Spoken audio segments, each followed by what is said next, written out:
Exact Solutions, right? I should get it right. And Troy from Siva Logistics. Thank you. Nice one. Leave this seat for me. I need to sit down now. Okay. All guys.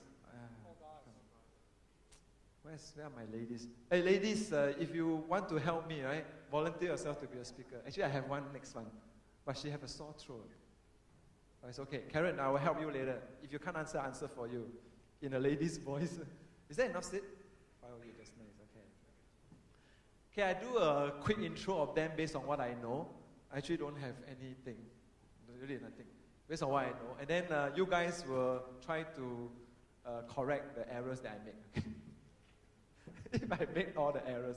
Okay, far right? That is Roland Chong.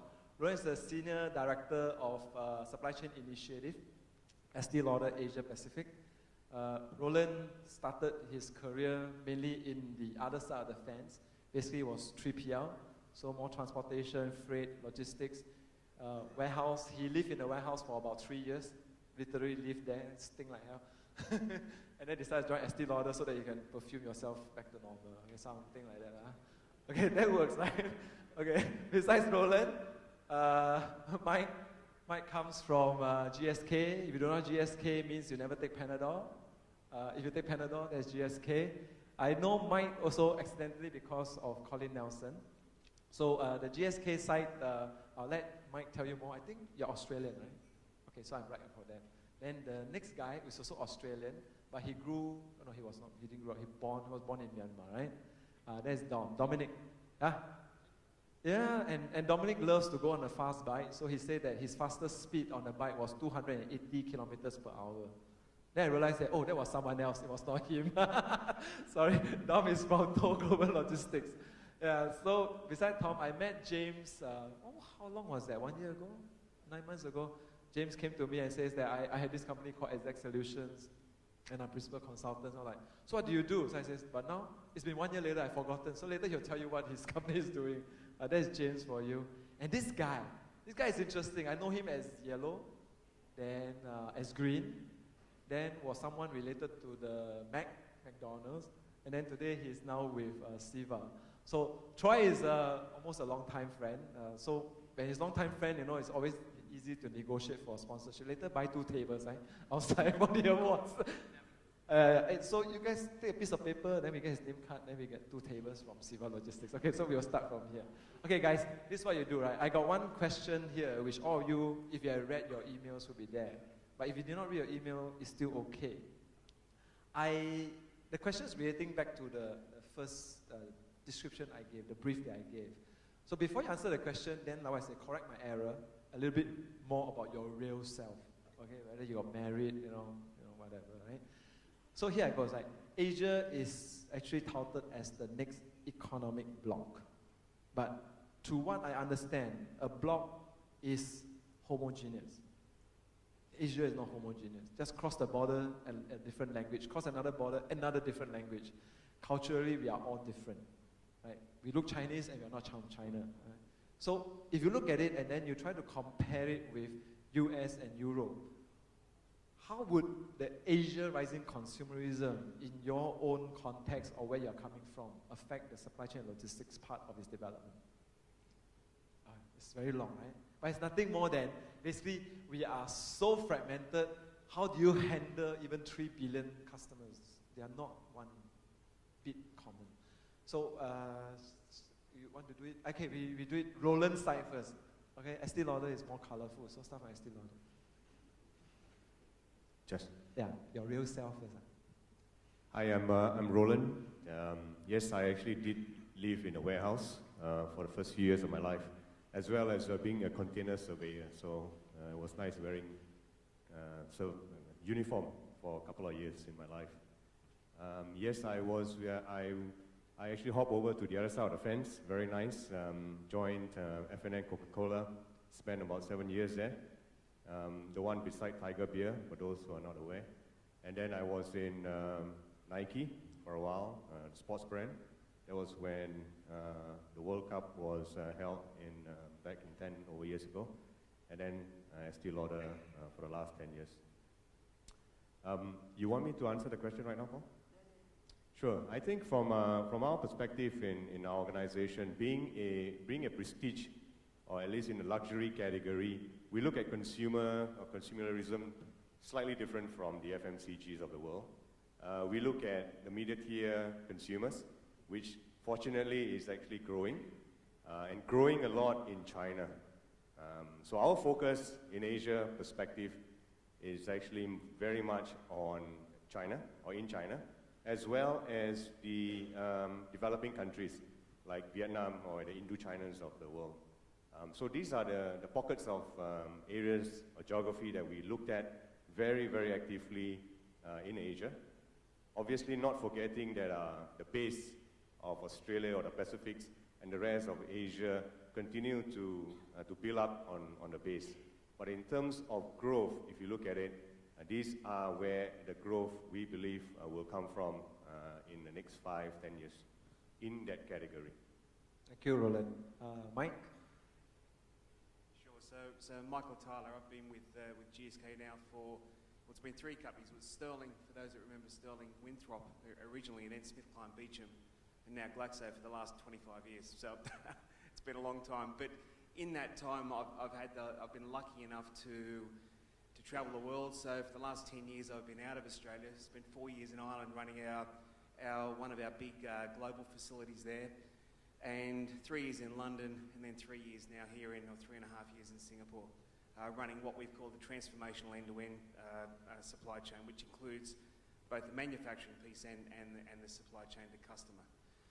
So if I just looked at the question, Paul, around how do you compare, say, the EU Bloc 2 or North America to Asia, I mean, they are different. You've only got to look at the cultural diversities and the differences between developing and developed countries, as Roland mentioned. And there are a number of differences. I think for us, certainly we need to keep a core, as we've mentioned, in terms of some of the developed countries like Australia and Japan, is really important for us. But within Asia itself, there's a number of different trends that are emerging, and one of the big ones for us is aging, the aging population. Clearly, and Robert talked about the value chain, and that level of affordability is also important. So ensuring that our products are affordable and people have access to medicines is hugely important. But you can't do it all. You can't set a strategy that sort of meets all needs, even though you might want to. So I think you've got to focus. And for us, it's a case of focusing around what we believe to be the big areas of opportunity, and that's Indonesia, and we talk about Vietnam and potentially the Philippines, and trying to set a platform in place to do that. So that's sort of where we are, and I think you've got to really prioritise hard as a business. You can't, because you can't do it all. Thank you, Mike. Dom? Very good. Dominic Rigo from Toll. You're right, I was born in Burma, in some jungle somewhere, from the jungle to the stage, so big transformation. I do love motorcycles, but I did give it up in 2009, November.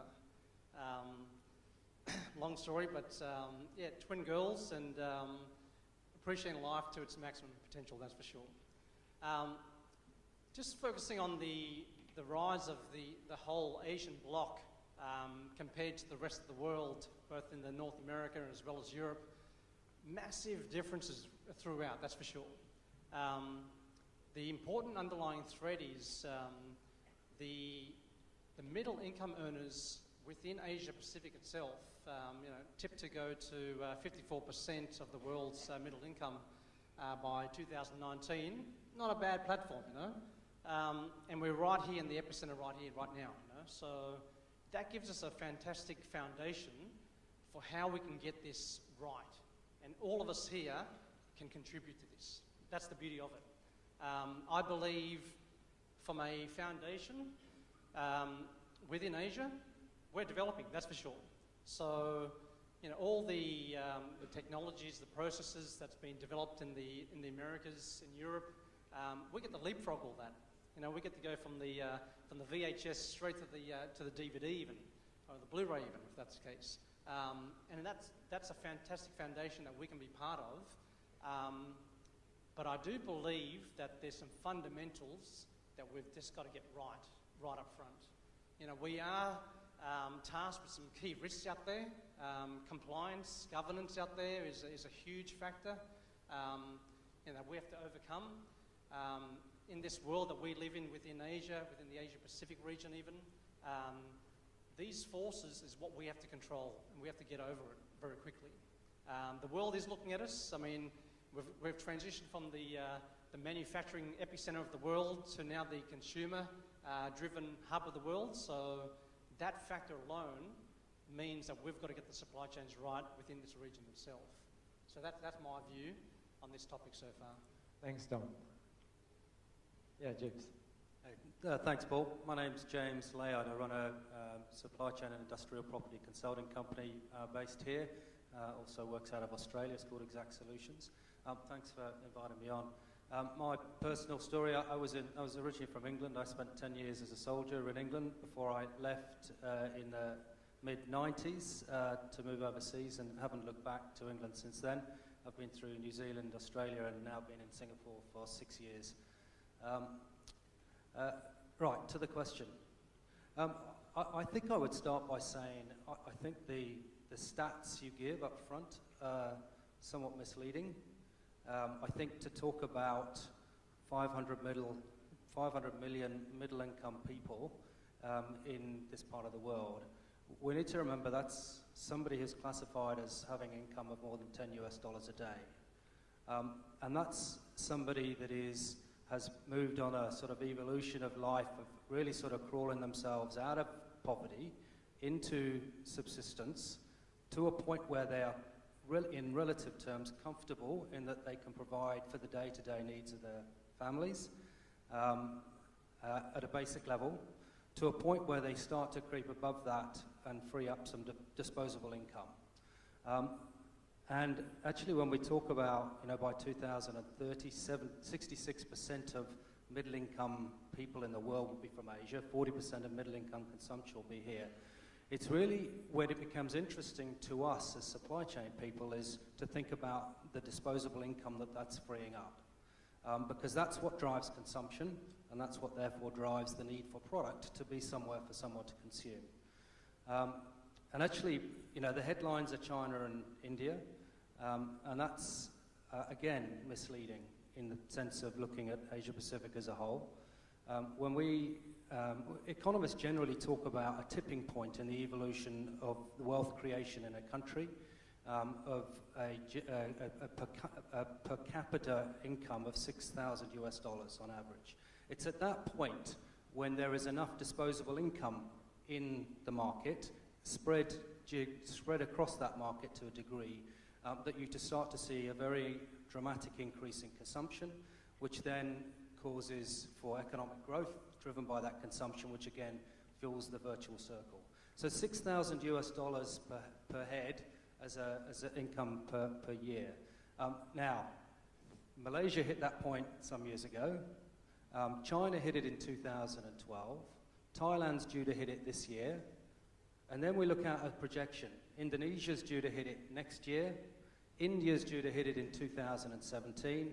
And the Philippines and Vietnam are due to hit it in 2019. So this is the point where there will be an inflection point in available disposable income, and therefore a very large increase in the spend or the disposable income available to drive consumption.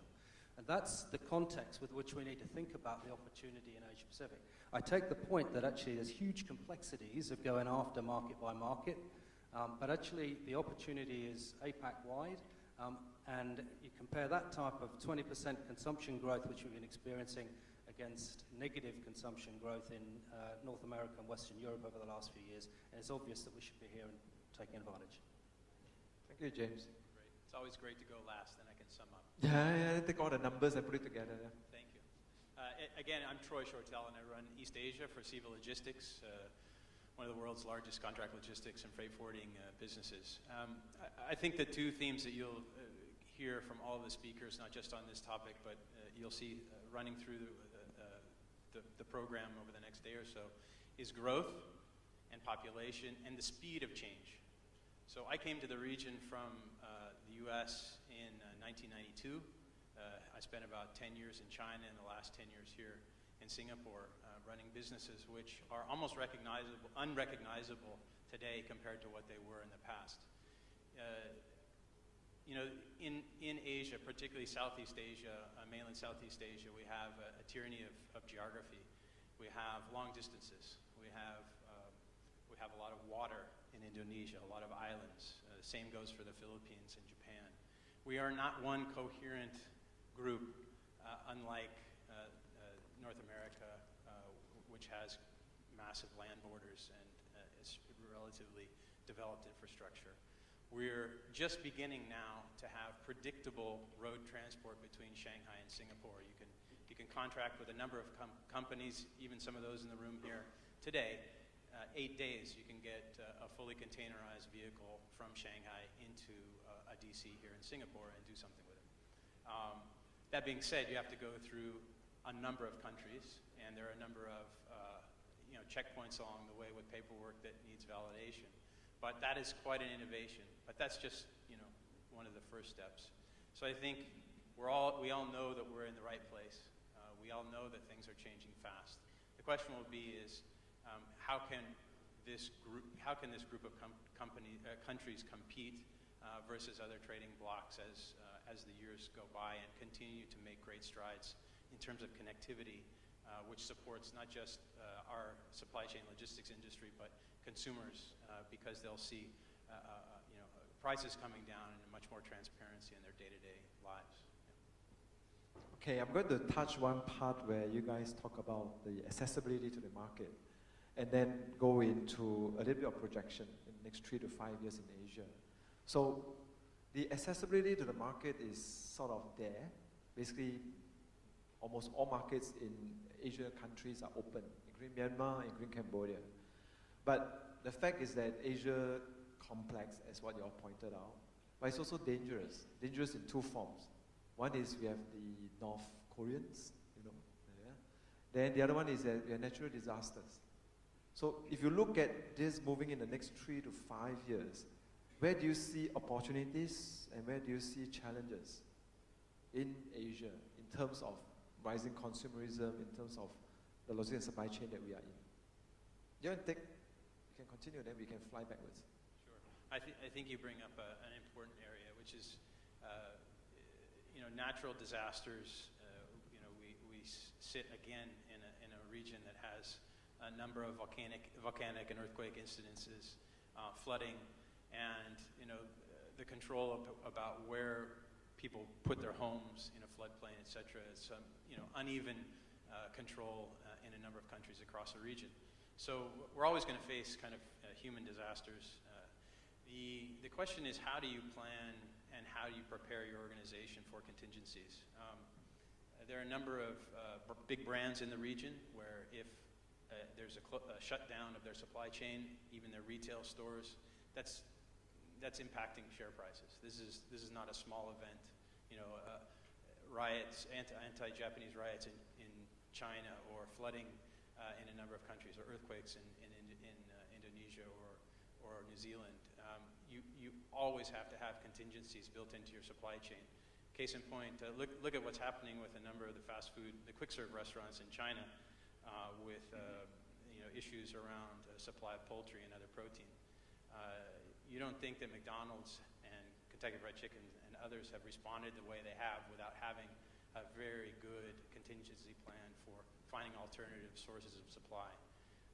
You can point to a number of those incidences over the years with a number of companies that are probably in this room here, and it's either been a short-term blip where they've been able to gather other resources globally and react with their supplier base to confront that challenge, or else they've had to exit the market, and they've paid a price with consumers, with governments, and other stakeholders that have made a long-term negative impact. So disasters, contingency plan, get used to it, get it on the highest agenda within your companies, and make sure that your leadership has it top of mind as something that they need to be prepared for, be resilient for, as they continue in this fast-paced, fast-growing market.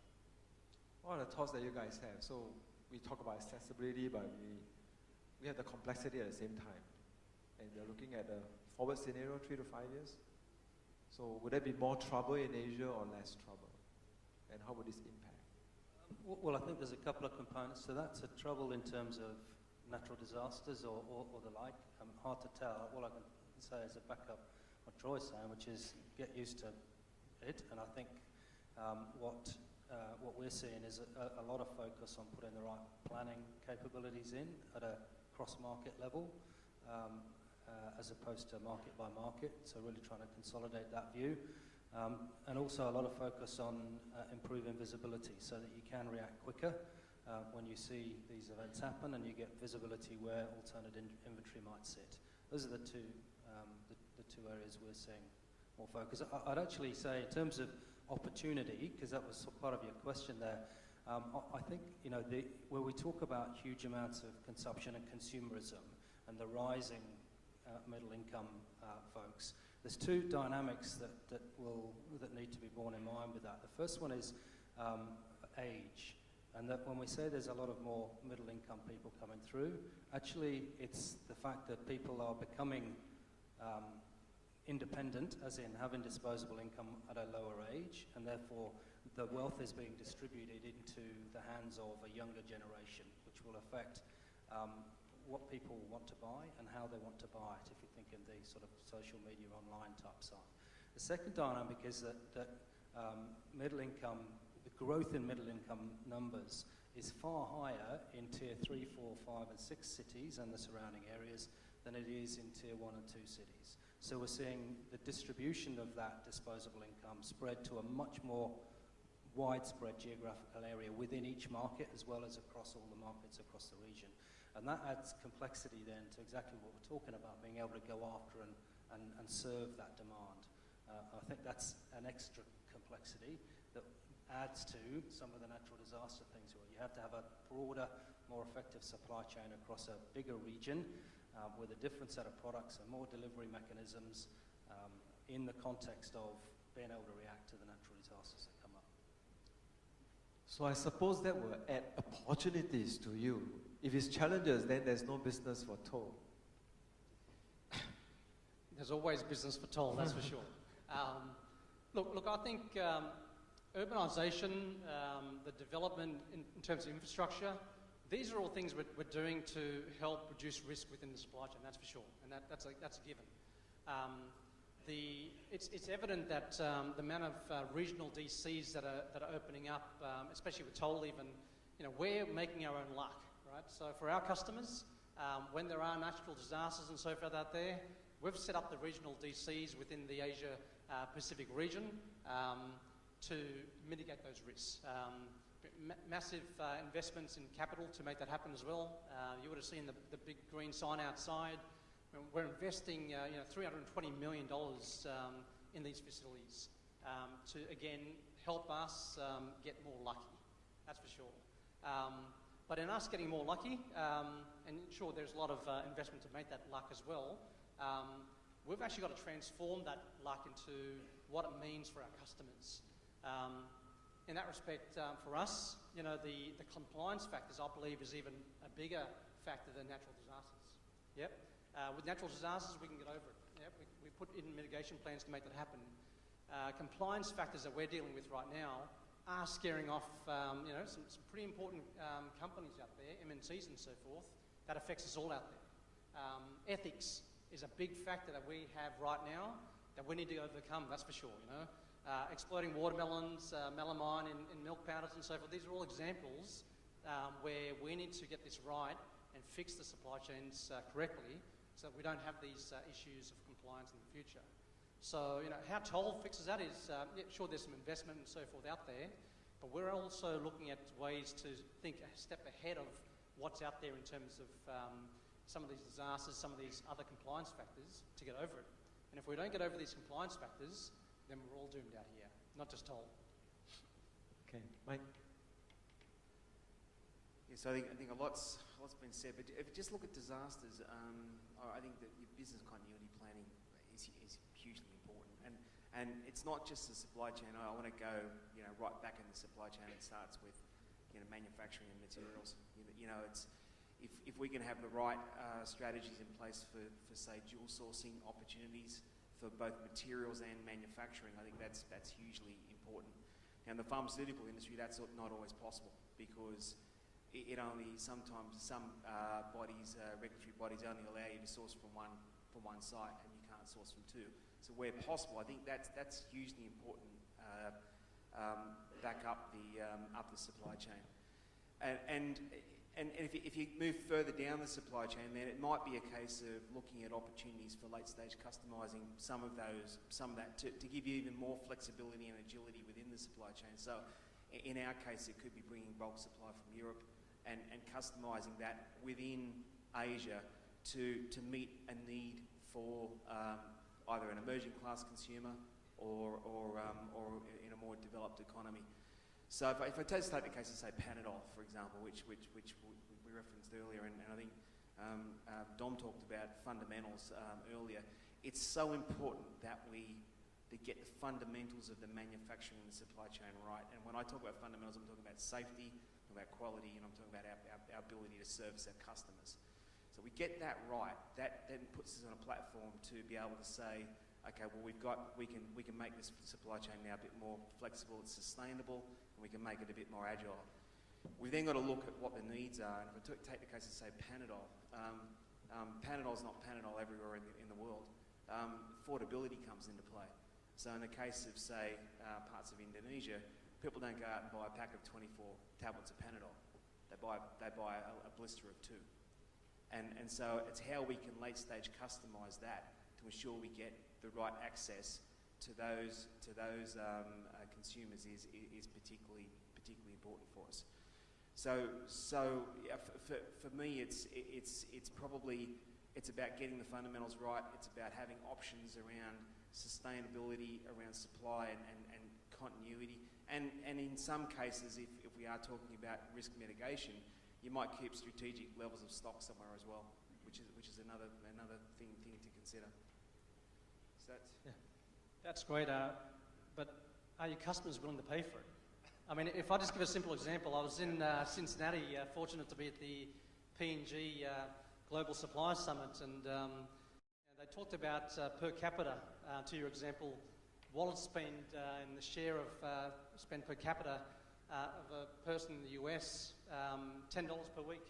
Not bad. That same person in China was $3.10, and in India, 40 cents. So I asked the question, are your customers willing to pay for it, and how are you going to get that out to market to all the factors you just mentioned? Yeah, it's a really good question, and this comes down to the affordability question.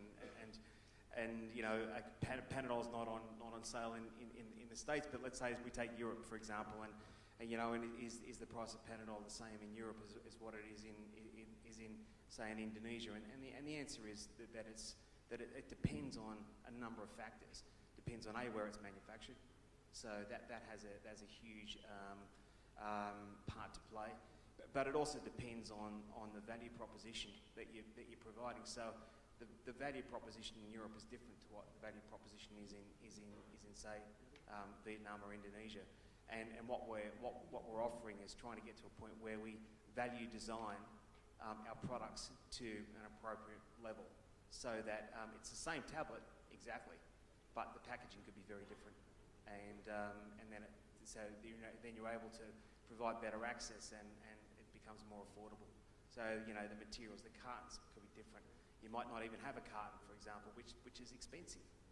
A carton is expensive. So, but in Europe we like, you know, things looking absolutely lovely. But in Asia, do we really need that, especially in an emerging class? So you design the product to meet the need. Yeah. Roland? Paul, would you like to rephrase your question where I can, in our organization, we can relate more? What does Estee Lauder see Asia in the next 3 to 5 years? What do you see in Asia for the next 3 to 5 years? You're going to be Estee Lauder still in Asia, or you change your name? For us, in our organization, we see the trend of consumerism moving towards online and e-commerce. And I know there are a lot of forums that dedicate a lot of time on e-commerce and all those online. This is actually a platform or a model that no organization today in the FMCG world can walk away not doing anything about it. It is huge. We have actually our own internal studies showing that the online business in Asia, particularly for us, is growing at almost twofolds year on year.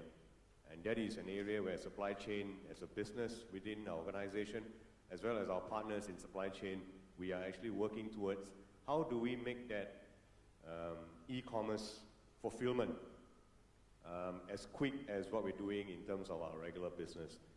And for those of you who are actually in the e-commerce business, you know that the operational cost of e-commerce is actually much higher than your traditional sales. And therefore, with that, the pressure of making the sustainability of e-commerce as the market explode is key in supply chain world today. And for example, in China, when we look at China, when the tier 2, tier 3, and tier 4 cities starts to come in, and online business at the same time grows, and you'll be delivering to consumers about 5,000 kilometers away, how do you get that in a turnaround of 3 days? And at what cost? Do you fly them? Do you go on land? And making sure that the product that goes to the consumer at the end of the day is the product that they see on your advertisement in perfect condition. And you need transportation, you need supply chain gurus who can deliver that. Yeah, you may be international companies, but because you may not have the expertise to deliver within that vicinity or that province, you will typically outsource it to the local players. And that's where the challenge is in supply chain, is that how do you convince customers like us to say, despite the outsourcing to the local players, you will still be able to deliver the same quality, obviously lower cost, but then the quality to us is utmost. Okay, I'm going to take this question a bit off and then dividing you guys into two groups, right? So this group and this group. It's quite obvious. This group is basically the guys who own the products, and you group are you group. You guys are basically supporting cast of it, right? So the idea of playing a regional distribution center and calling Asia Pacific like APJ. This is like 5, 10, 15 years ago. Some of you are still using it. So you classify Asia Pacific as anywhere in Japan, outside Japan. And chances are you set up a regional DC outside Japan to serve the rest of the countries in Asia, and one DC in Japan to serve Japan. Over the last few years, the Chinese market has grown so big, then they have a DC serving China. Then India is coming, and they have 100 DCs in India because each province is different. Okay? Something like this that happened. Does the logic of a regional DC still work for the two of you? If it doesn't work, from me as an observer and layman point of view, it gets now even more complex because you have multiple distribution centers. Your stock actually increases because you have multiple distribution centers. You are creating more complexities in your own supply chain because now you have multiple distribution centers to service the kind of markets that you have. So how are the two of you guys doing this? We want to learn something so that maybe some of my friends who are also 3PLs can come talk to you guys later. How are you doing this? By giving you the answers, we'll be reviewing our strategy for the organization. But you have to tell us, how does it appear now? I mean, okay, just give me some ideas. Maybe you said L'Oreal. How is L'Oreal doing it? They're not here. Okay, I'll be watching. So anyway, from our organization, what we do is, obviously the 5-year, 10-year plan is to have one regional distribution center to service all. The question that we ask ourselves is, can we still continue to fulfill the speed to market as we are today? So for example, if you are in Korea and you are the GM of Korea, today the order drops on Monday and you deliver it on Tuesday or at most Wednesday to the retailers in Korea. If it comes from Singapore tomorrow, can the order be dropped in Singapore and gets delivered to the same retailer in Korea, in Seoul, on day 3? Because if you cannot, then the GM will not be convinced that they want to take the source from you in the hub. So that is a question. I think question number one is, can the speed to market be not compromised? And if it's not, and you say, yes, we will not be able to fulfill that, then you actually throw out the whole business model. However, having said that, then you will have other supporting business case to say, despite the loss of speed to market, you will have the other elements that could support. And as a company, you will benefit. So we are looking at, depending on the size of the country, so for big countries like China, as you know, when you actually have the port of entry into Shanghai, for example, and from Shanghai down to the west of China, it's going to take another couple of days. So can we achieve that fulfillment within that, in the quality that has been done today? So for us, we look at quality, speed to market, and as well as agility, and cost, of course. Yeah, continue, right? So in the next 3 to 5 years, is your regional DC still an ideal case? Or you should review your strategy now? We will definitely go into a distribution or a hub model. The question is, do you shut down the local distribution? That is the key. The key is if you shut down the local distribution, say in Seoul, all right, and therefore you bypass the Seoul distribution center, can any 3PL today do that cross-dock in the same manner as we can fulfill the speed to market? If they can, and we wish, there'll be 3PLs who will come to us and say, you know what, we have done that with other organizations, this has been proven, all right, and therefore this is a model that we should take forward. Mike, how is JK doing it? So, if you just look at GSK across the region, and you've got to remember you've got a combination of pharma and consumer healthcare type products. So everything from vaccines through to Sensodyne toothpaste. Okay, is the sort of range of products that we're talking about. So those complexities in itself provide some issues around whether you have temperature control, for example, or no need for that. So the stability of the products within the control of the warehouse is hugely important for us. The other complexity, and I'll get into what we're doing in a moment, but the other complexity for us is that many of the countries still have trade restrictions. So take the case of, say, Indonesia. There are import restrictions on many of our products into Indonesia, and they expressly desire to have local manufacturing. So in that particular case, we've got to look at that as an option for us. I mean, ideally, we'd love to have regionalised distribution, and at the moment we've got a combination of distribution model and 3PLs across the region. Ideally, what we would love to have and what we're looking at is how we can look at various segments within Asia to set up either multi-market, late-stage customised warehouses, which, given the restrictions that we have. So, for example, Indonesia is one, so that means we need to look at Indonesia as an option. Singapore is another because of logistics, and then China obviously is another big part for us. And do you look at Hong Kong? So we're looking at it on the basis of North and South, and then Japan, because of its unique quality requirements, is something separate again. So I think you've got to take all of those things into consideration. I don't think it's a one-size-fits-all solution. I think it's a combination of all of those, and then taking, say, Indonesia and China specifically, so many multi-tier cities that also a combination of having some sort of distributor with the main distributor, I think is important, because as we look at access, we might need to hold strategic levels of stock in various areas. Exactly. So the three of you are definitely involved in this somehow to help these guys, right? So can you share some of the experiences that you had? Sure. So I think let's keep it close to home here. So what about Singapore? Labor costs, rent escalating tremendously over the last few years. And most of the large consumer products companies, be they high-end or middle tier are confronting a cost challenge, and also the fact that Singapore is going to be a market which provides a certain amount of business, but it's surrounded by essentially unlimited growth. Malaysia, of course, for certain companies, they've been in for a while, and maybe they're in single-digit growth, but there's still huge segments of Malaysia which are untapped. And then, of course, we're all looking at Indonesia as kind of the next China over the next couple of decades. So just think of those three countries.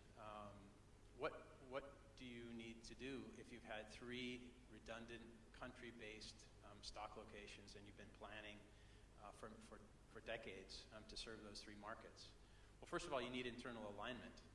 I think this is probably the one of the main stumbling blocks is that you don't have, in many companies, you don't have one boss or one supply chain or procurement lead that's in charge of three countries. So there is almost a disincentive to collaborate unless there's some top-down directive from your company to start thinking about solutions that might be applicable to all three countries.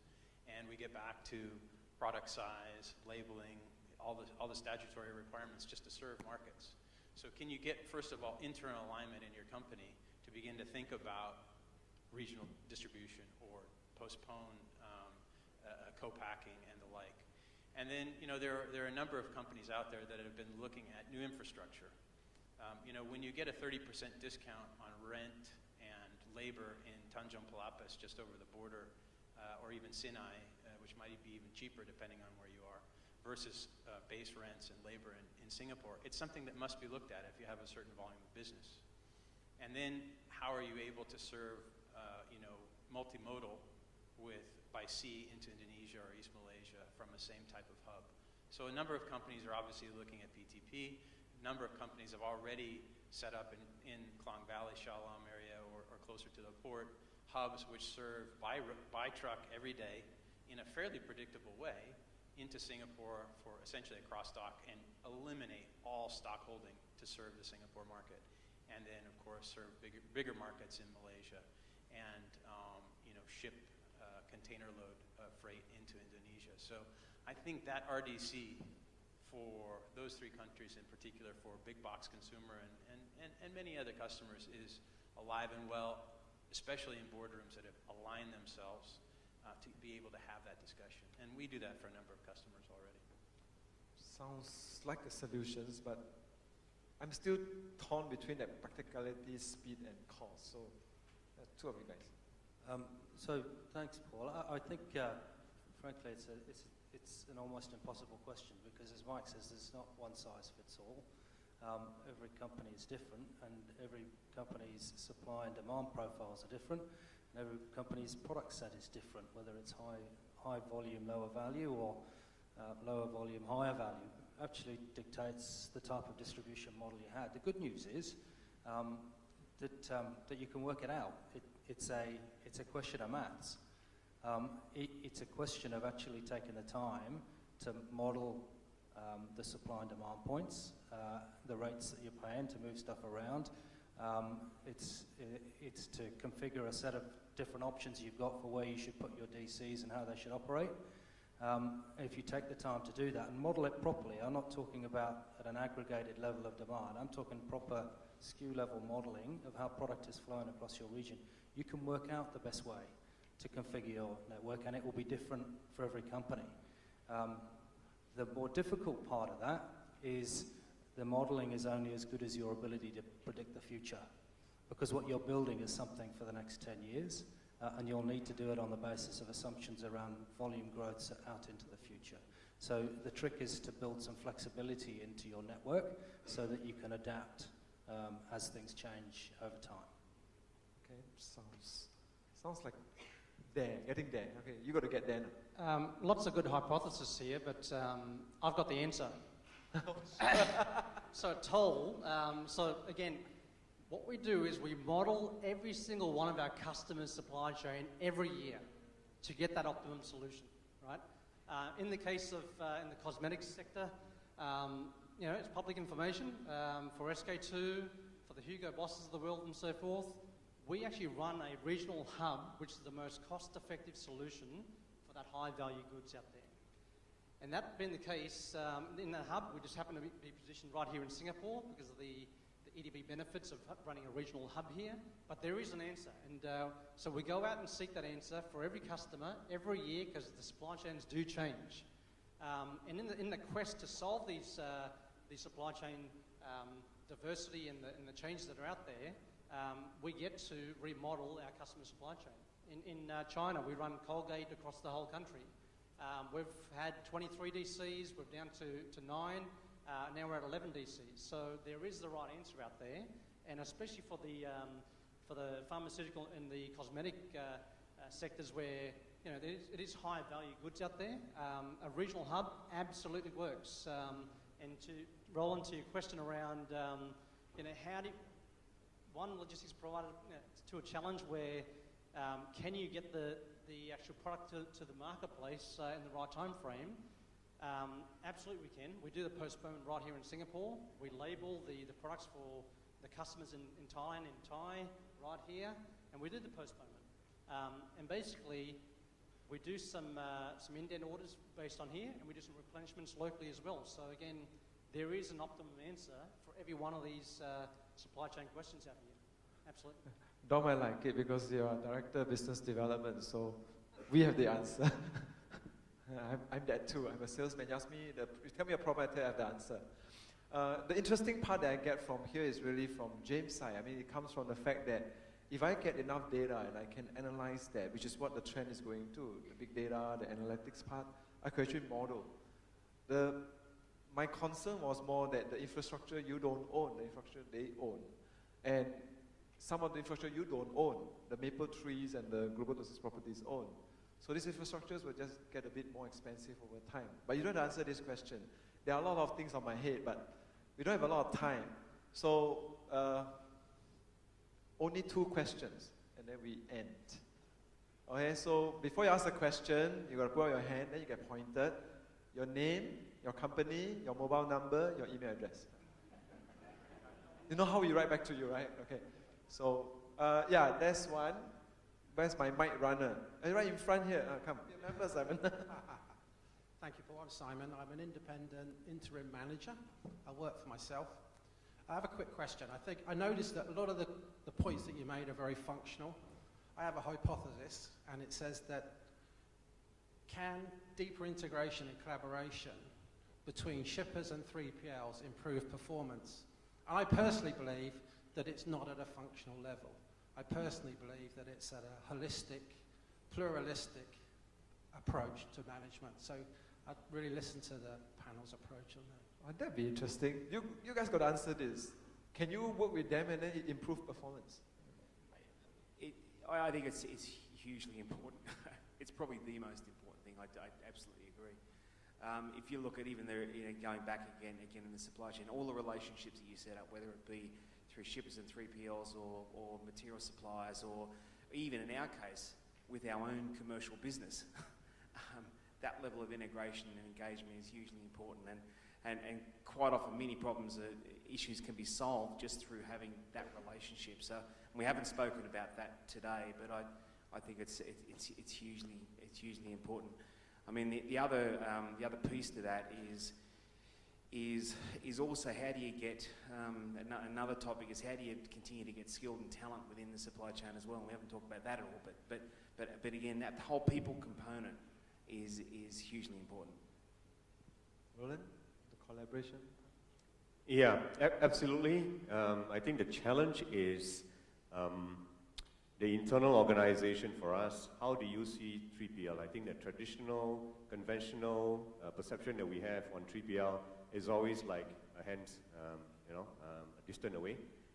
The challenge for supply chain players, the 3PLs, is how do you position yourself and market yourself and show at the execution level that you can be a close partner with the manufacturers and the brand, such that the brand sees you or the organization sees you as an integrated partner. I think there's no doubt that partnership is always will yield better result than working in silo alone. But the question, because of the perception, 3PL has always been viewed as like a contractor, but we have moved away to be able to say, how do you collaborate, connect with the brand to show at execution level at the cost that we want? Because it's easy to say, you know what, we can do this, but it's going to cost you that. And the brand is not going to say yes, right? Because we're going to say no, because we want to say that cost that we agreed, you need to fulfill that, but because of the extra demands now, can the 3PL say, you know what, I think as an extension of the partnership for long term, we would do that, and we want to see further down, how can we collaborate further so that together we will bring the cost down? In Supply Chain Asia, we say connect, communicate, collaborate. Okay. No, sorry. I think Roland brings up a really good point, and the deeper you integrate, the more information, the more trust there is. Obviously, you can talk about more things. The wider you cast your net of the problems that really bother a company, a brand owner. But my experience is that most shippers have very transactional relationships with their third-party providers, particularly on the freight forwarding side. You have a one-year contract on a few lanes, and as soon as the rates vary by a certain percentage, you may have an opportunity to go out and rebid those lanes, right? So how deep are we going to have a discussion just for a few months, right? A quarter or two about your real supply chain problems. And I know you guys don't operate your businesses that way. I'm just having this example. But there are quite a lot of folks out there that run their supply chains that way, which is entirely procurement-driven mentality about how to develop a relationship with a customer. And that has its place too. That's what we in the industry call baseload customers. But the real relationships are the ones you see here from Estée Lauder and GSK, where they're strategically choosing, in some cases, lead providers, a very few and select group, even globally, or one within a region, or one within Greater China, or one down in Southeast Asia, to work with to develop investment in strategies for people on the ground supporting their business, IT solutions, warehousing and trucking solutions. Those are the ones that tend to last and tend to provide value. Yeah, just like marriage, right? Don't sign prenup, it will last longer. Once you sign prenup, it can end anytime, right? Oh no, sorry. Wrong topic. Back. Okay.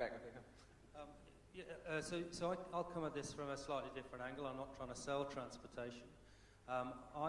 We do a lot of work with our clients, over 50 different cases over the last 8-9 years, working with organisations to help improve their transport costs. So this is with a GSK or an Estée Lauder, so working with those types of clients. Typically, we're able to help them save, on average, about 17% of their transport budget. Now, you automatically think that must come from better rates. The reality, it doesn't. Less than half of the benefit that we help them deliver comes from screwing the 3PL around rates. The majority of the benefit comes from better internal processes and better collaboration with the 3PLs, talking about the type of relationships that we're talking about here. Better collaboration to drive better utilization and better decisions about which trucks to put them on, to put the product on. Now, Roland raised the interesting question. He said, so together we can work to reduce the costs, okay? That's true, but there needs to be a win-win in that as well. So it's about reducing the cost and sharing the savings. And if you can strike the right relationship there, and that's easier in some markets and with some 3PLs than other, then you can do that. But typically, it's not the 3PL that is the driver in trying to improve that relationship. It actually has to be the Estée Lauder or the GSK. That has to be the one that I want to have a different relationship, and I need you to step up around this area, and these are the terms of that type of relationship. If the drive comes from that way, it's more likely that it'll take place. Agreed, totally. You got something to add? We are running out of time. Very briefly, if we profile all our customers at Toll, there is definitely a select few that uses the word partnership. And with those customers we have that value partnership, instead of going through the tender process every year and every 3 years, depending on the different service type, we will put forward more savings, more benefits to the customers, whether it's speed to market or whether it's even cost factors even, that benefits the customer than actually going to a tender even. Simply as that. Okay. I got no time for any more questions. We hit almost 3:30. if you want to ask some more questions, you chase them afterwards. They will talk to you face to face. But I just want to end this way, right? If you were to describe Asia, consumerism, supply chain complexities in a word or in a sentence, what would that word or sentence be? And that will be our closing remarks. So you only got one sentence or one word. Yeah. You want to? He starts first, so he. You want to go last? Anybody can go, but you must go. 5 of you. If not, we cannot end. A word or sentence, you would describe Asian consumerism, supply chain complexity, supply chain development, opportunities. What would that word or the sentence be? Trying to do that as a closure. It's like I'm doing training. Opportunity is out there. Opportunity is out there. Sounds very interesting. Yeah. It's a painful ride, but there is gold in them hills. Okay, it's a painful ride. Yeah, I also agree that. Mike. It's definitely, I mean, it's a huge opportunity, absolutely right, Jim. It's though that, but the world is changing and e-commerce is hugely important, and even in the pharmaceutical industry, that whole digital piece is just, it's huge for us. And we've also got an aging population, as you can see from these 5 folk here. But so the dynamics are changing, the trends are changing, but there is huge opportunity within those changes. Thank you, Mike. That was one paragraph. Come. Okay, I'll compensate for that. I'll just have one word, is innovation. Innovation. Oh, I totally agree that. I was going to say, watch out for Alibaba IPO. Oh, watch out for Alibaba IPO, yes. Okay, ladies and gentlemen, let's thank these guys on stage. Thank you, guys. Half an hour for tea break. You got about 5 minutes to book the award seats, and then we'll see you back here at 4